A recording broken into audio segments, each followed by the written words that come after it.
नमस्कार, कल आज और कल में आप सभी का स्वागत है। मैं हूं गौरी शंकर और इस वक्त हमारे साथ हैं देश की जाने माने एस्ट्रोलॉजर आचार्य नवीन मिश्रा जी। तो नवीन जी, बहुत बहुत आपका स्वागत है। 2 दिन आप हमारे साथ नहीं रहे, लेकिन मैं आपको बता दूं कि हमारे तमाम दर्शक बिल्कुल आपको ढूंढते हैं, आपको खोजते हैं कि कहाँ गए नवीन जी। मैं अपने दर्शकों से बिल्कुल कहना चाहता हूं कि नवीन जी हमारे साथ 2 दिन नहीं होते हैं, लेकिन इनका पूरा आशीर्वाद, इनकी पूरी कृपा हमारे दर्शकों के ऊपर बनी रहती है।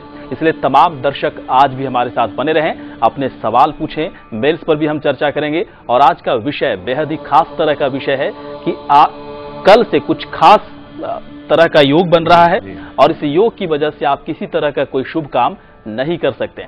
पूरी जानकारी आप तक पहुंचेगी, लेकिन उससे पहले खास अनुरोध आपसे है कि 11:30 का खास उपाय देखना आप बिल्कुल ना भूलें।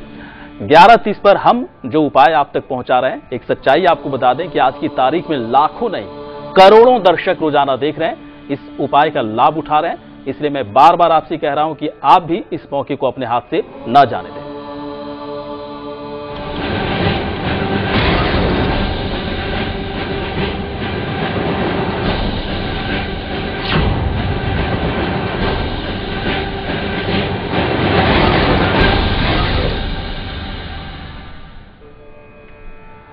और जैसा कि आपको पता है कि कल से भगवान विष्णु पूरे 4 महीनों के लिए सो जाएंगे और कहा जाता है कि इस 4 महीने के अंदर आपको किसी तरह का कोई शुभ काम नहीं करना चाहिए, यानी कि हरि शयनी एकादशी के नाम से जाना जाता है कल के दिन को। जी गौरी जी।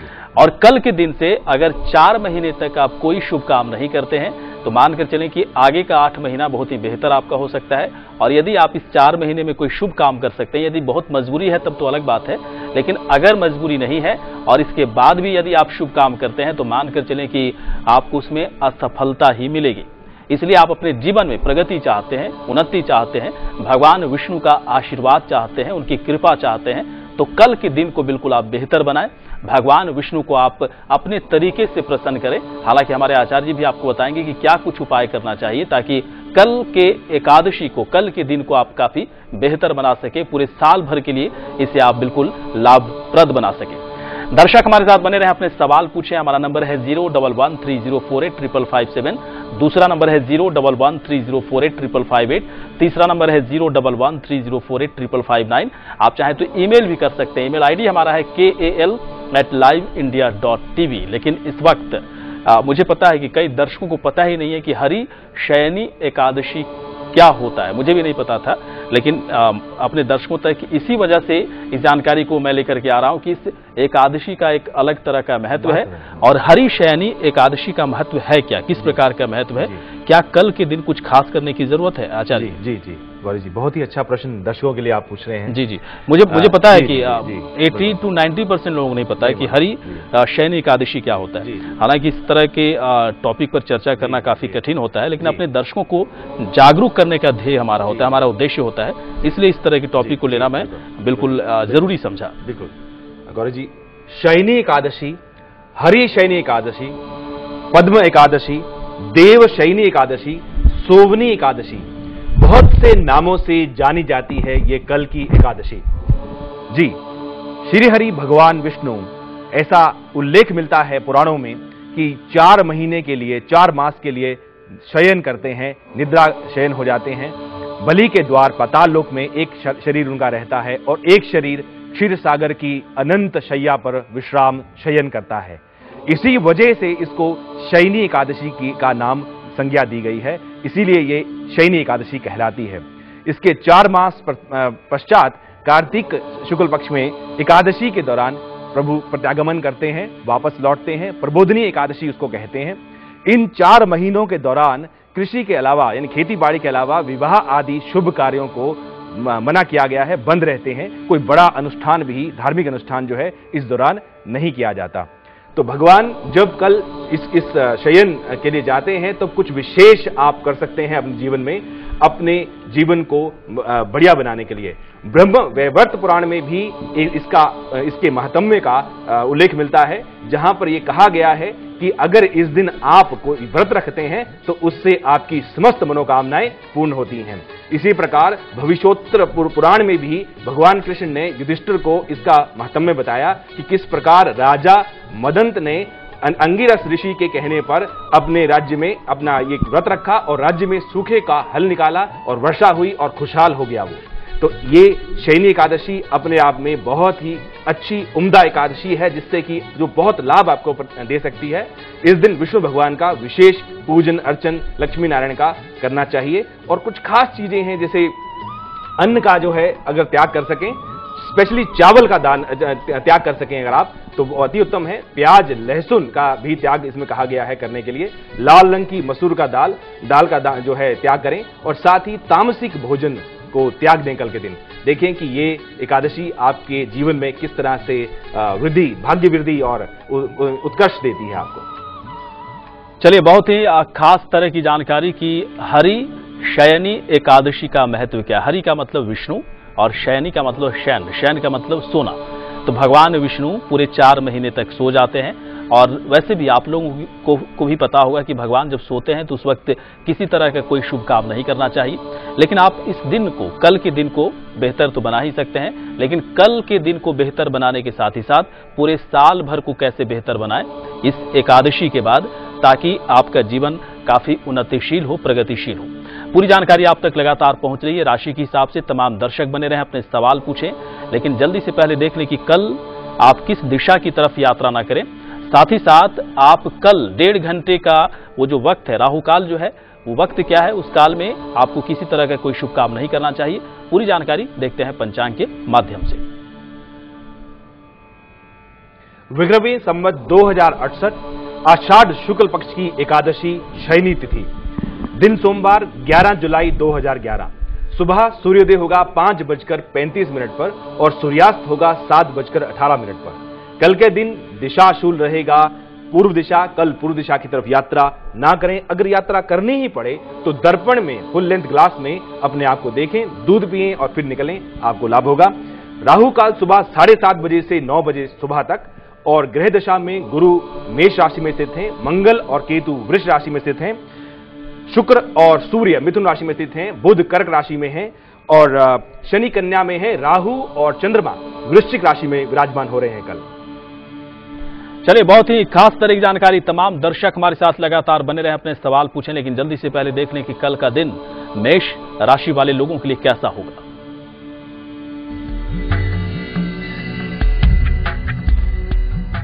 हो सके तो आज यात्रा ना करें। एकादशी के दिन जो आपका लिए आ रहा है, यात्रा टाल दें। वाद विवाद से भी बचें, और शुभ रंग पीला है। भाग्य 67% है। कुल मिला के दिन शुभ है, परंतु वाद विवाद से और यात्रा से बचें। और चलिए, अब क्योंकि अपने दर्शकों तक हम राशि के हिसाब से पूरी जानकारी पहुंचा रहे हैं कि हरि शयनी एकादशी या फिर शयनी एकादशी के तौर पर भी इसे जाना जाता है। अगर मेष राशि वाले लोग कल के दिन अगर कुछ खास तरह से पूजा विधि अगर आप बताते हैं, सुझाव देते हैं, तो बिल्कुल करें। और पूरे 4 महीने तक कोई शुभ काम नहीं करना होता है, तो क्या कुछ किस तरह की सावधानी बरतें, इस शयनी एकादशी को कैसे बेहतर बना सकते हैं? जी गौरी जी, ये 4 महीने धर्म कर्म के लिए बहुत अच्छे कहे गए हैं। कहा गया है कि जब भगवान विष्णु निद्रा शयन करते हैं, उस दौरान जो भी बहुत धार्मिक कार्य करता है, अच्छे पुण्य कार्यों में लगा रहता है, उसको बहुत अत्यधिक लाभ होता है। आप अनुष्ठान नहीं कर सकते हैं, विवाह आदि कार्य नहीं कर सकते हैं, लेकिन बाकी सभी पुण्य वाले कार्य, सभी अच्छे कार्य आपको इन 4 महीनों में अगर आप करते हैं तो आपको अनंत गुना फल कहा गया है। मेष राशि के लोग विशेष तौर पर कल भगवान विष्णु को प्रसन्न करें और अपने जीवन में भाग्य की वृद्धि करें, धन की वृद्धि करें और उनका विशेष आशीर्वाद प्राप्त करें। आप उपाय नोट करें टीवी की स्क्रीन पर भी। 9 लाल कमल के फूल, जी 9 लाल कमल के फूल आप भगवान विष्णु को बड़े प्रेम से, बड़े अर्चना करते हुए आप उनको अर्पित करें, उनकी तस्वीर के सामने या उनकी मूर्ति के सामने। मंदिर भी जाकर कर सकते हैं ऐसा करने से आपके भाग्य में वृद्धि होगी, क्योंकि भगवान को कमल का फूल बहुत प्रिय है। आपका जो राशिपति है वो मंगल है, तो लाल रंग का कमल का फूल आप उनको जरूर चढ़ाएं, आपको लाभ होगा। चलिए, बिल्कुल लाभ होगा। तो इस शयनी एकादशी का बिल्कुल आप फायदा उठाएं, लाभ उठाएं। जल्दी से अब जान लेते हैं अगली राशि, वृष राशि का राशिफल कल के लिए क्या होगा।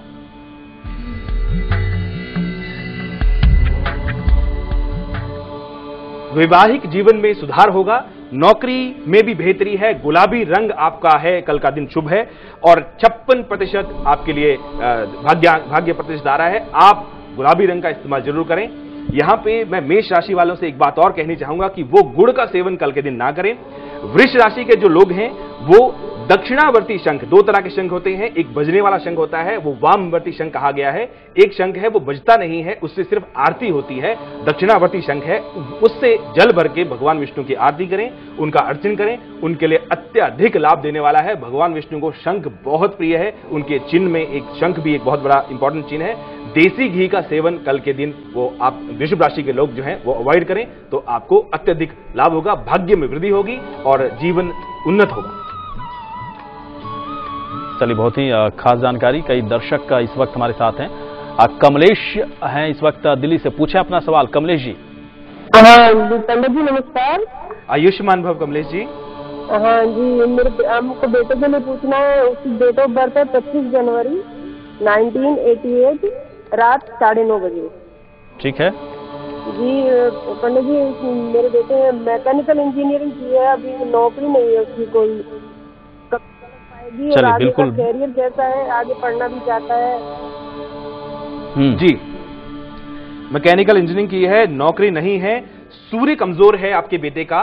आप इसको बोलें कि एक रूबी धारण करे और एक मूंगा धारण करे। मंगल जो है इनका बड़ा अच्छा बैठा हुआ है, इनको बिल्कुल 25 जुलाई 2011 के बाद का समय है, नौकरी लगने वाली है और बहुत अच्छा करेंगे, आप बिल्कुल फिक्र ना करें। और चलिए, वृष राशि की चर्चा हो चुकी थी जी। चलिए, वृष राशि की चर्चा हो चुकी है, लेकिन कई दर्शक हमारे साथ इस वक्त बने हुए हैं जिनकी राशि है मिथुन। तो पहले देख लेते हैं कि मिथुन राशि का राशिफल कल के लिए क्या है, और साथ ही साथ हमारे आचार्य जी बताएं कि मिथुन राशि वाले लोग कल के दिन क्या कुछ खास करें, किस तरह से शयनी एकादशी को बिल्कुल लाभप्रद बना सकते हैं।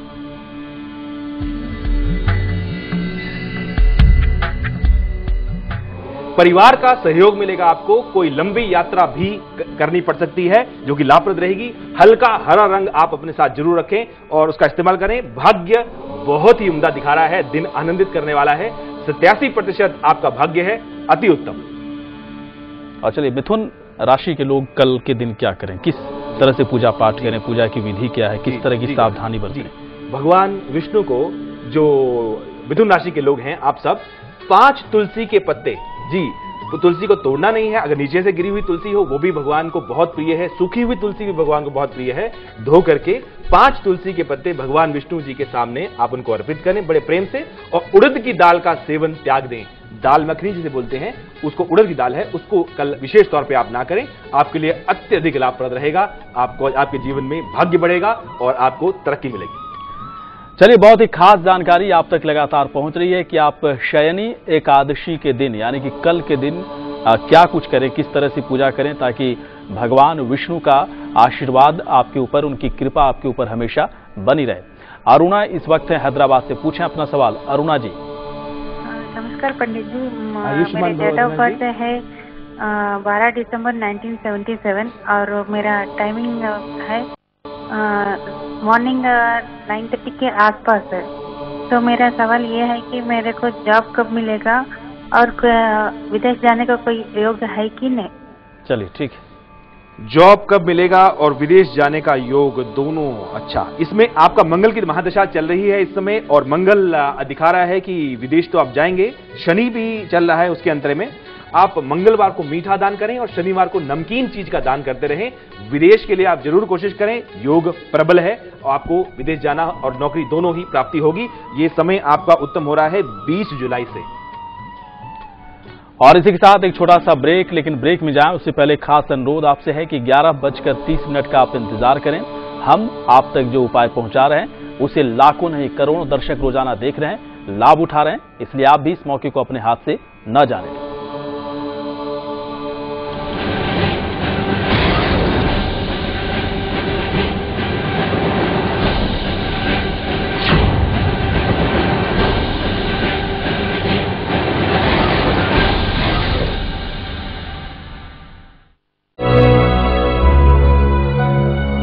इस सेंसस में 17% करीब 4% का घटत हुआ है ग्रोथ रेट। जो मदर आएंगे डिलीवरी के लिए गवर्नमेंट इंस्टीट्यूट ले, उसके लिए तमाम खर्चा फ्री होगा।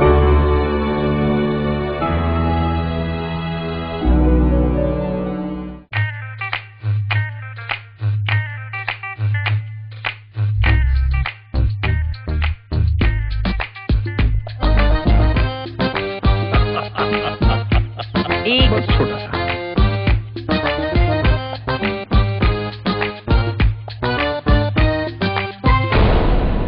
एजुकेशन से बड़ा कोई बिजनेस नहीं है। Paid service without guarantee. शिक्षा की ये पैरेलल कमर्शियल व्यवस्था जो कोचिंग और कैपिटेशन के आधार पर तेजी से पनपती जा रही है, नष्ट कर देगी सब कुछ। वही होगा, हंस चुगेगा दाना घुनका, कौवा मोती खाएगा।